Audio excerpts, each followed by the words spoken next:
एक शमशानु नाम का देश था। वहाँ के लोग शिकार करने में अच्छे थे। उनके हाथों से कोई जानवर बचकर नहीं निकल पाता था।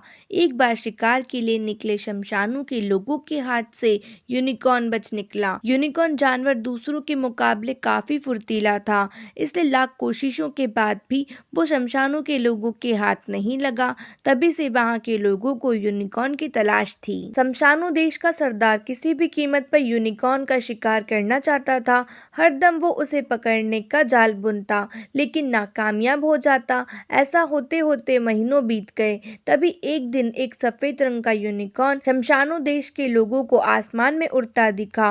वो यूनिकॉर्न जैसे ही जमीन पर आया, लोगों ने उसका पीछा करना शुरू कर दिया। कुछ ही देर में यह समाचार सरदार तक पहुंची, तो वो भी तेजी से अपने महल से यूनिकॉर्न को पकड़ने के लिए निकल गया। यूनिकॉर्न पास ही की एक नदी में पानी पी रहा था। जब लोगों को पता चला तो वो भी नदी के पास पहुंच गए। शमशानु देश के सरदार भी वहां पहुंचे और सबको थोड़ी दूर पर खड़े होने के लिए कहा। उन्होंने हल्की आवाज में सबको समझाया कि आज इसे बचकर जाने नहीं देना है, इसलिए मौका देखकर ही इस पर हमला करना होगा। अभी चुपचाप इसे देखते रहो। यूनिकॉर्न ने भी मन भर कर पानी पिया और फिर घास खाई। हरी हरी घास खाकर जब उसका पेट भर गया तो वो वहीं पर लेट गया। सरदार ने सोचा कि यह सही समय है यूनिकॉर्न को पकड़ने का। उसने लोगों को यूनिकॉर्न को पकड़ने का आदेश दिया। सब एक लंबी रस्सी लेकर आए और उसे यूनिकॉर्न के गले में डाल दी।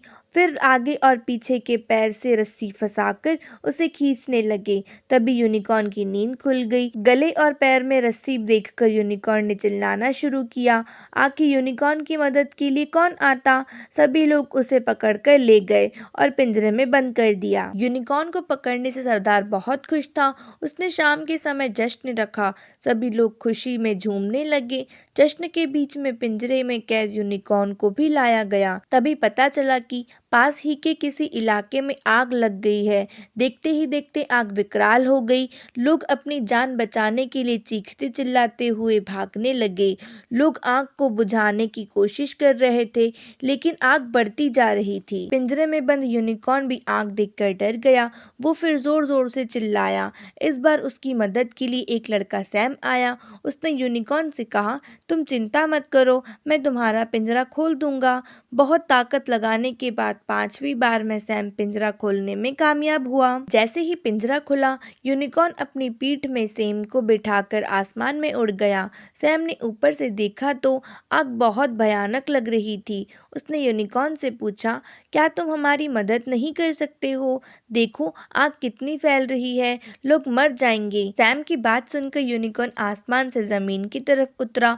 उतरते ही उसने अपने मुंह से ठंडी हवा फेंकी और आग बुझा दी। पूरे इलाके की आग बुझ गई और लोग खुश हो गए। आग बुझाते ही दोबारा यूनिकॉर्न सैम को लेकर उड़ा और उड़ते हुए दूसरे जंगल में चला गया। कुछ समय दोनों ने साथ बिताया और दोनों की अच्छी दोस्ती हो गई। तभी यूनिकॉर्न कुछ दूर चला गया। सैम को लगा कि अब यूनिकॉर्न वापस आसमान में उड़ने वाला है। उसने यूनिकॉर्न से पूछा, क्या तुम कभी वापस आओगे? सैम को इस सवाल का कोई जवाब नहीं मिला। यूनिकॉर्न कुछ देर रुका और आसमान में उड़ गया। सैम भी दुखी मन से अपने घर लौट आया। लोगों ने उससे यूनिकॉर्न और यूनिकॉर्न की सवारी के बारे में पूछा। सैम ने यूनिकॉर्न की खूब तारीफ की, लेकिन मन ही मन सैम दुखी था।